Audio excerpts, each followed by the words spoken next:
It's fun.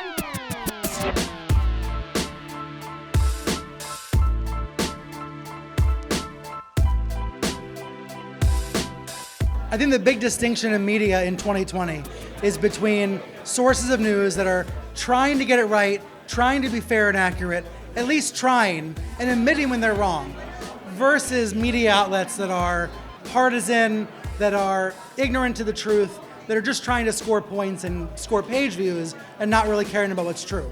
There's lots of both these days, and it can be incredibly confusing for users.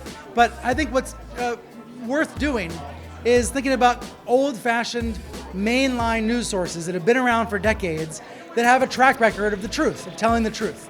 That's the Los Angeles Times and CNN and NBC and NPR and the AP. There's a reason why we all know these brands, why we all know those names, because they've been around for a long time. Yes, they make mistakes, I do and everybody else does, but we learn from those mistakes, and that's what makes those news outlets credible and reliable.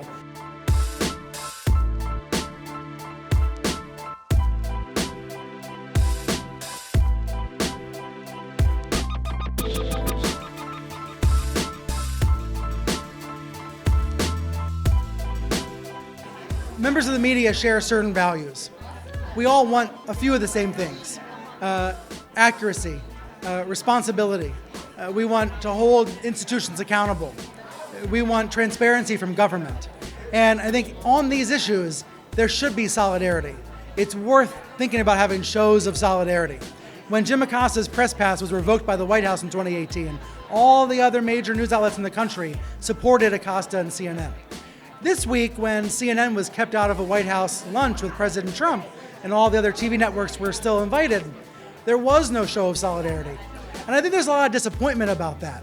I understand the other anchors, other networks wanted to go to lunch, but we might need to think about a situation where if the president continues to do this, if he engages in this behavior more and more, maybe there should be a show of solidarity to say you can't just kick out one outlet because you don't like them, and then try to keep on with the same way.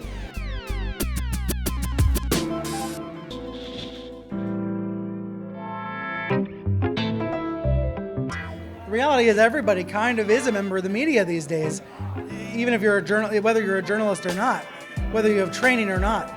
Anybody with a Twitter or a TikTok account is making media all the time. So in that environment, if it seems too good to be true, it probably is. Triple check before you share. Have a filter in your mind to question what you're seeing and ask yourself if it makes any sense or if it's just trying to press people's buttons. That's what a lot of misinformation is about. It's about manipulating and provoking certain emotions, about being tricked or fooled. Well, nobody wants to be tricked. We all want to be as savvy as we can be as citizens and as consumers. So I think it's about having those values and reinforcing those values every day. For student journalists, it's also important not to be nostalgic about the past. I'm on the board of my college paper. It's a print paper that's going to be moving off into digital only. Digital is not just the future, it's the present. It's important to be thinking where the puck is going to be going and skate to it. It's important to think about how people are going to be consuming the news 1 and 2 and 3 and 4 and 5 years from now and be thinking about how to reach them. Because ultimately, it's readers and viewers who are in charge, not journalists or producers. We all have to think about how to reach them wherever they want to be reached.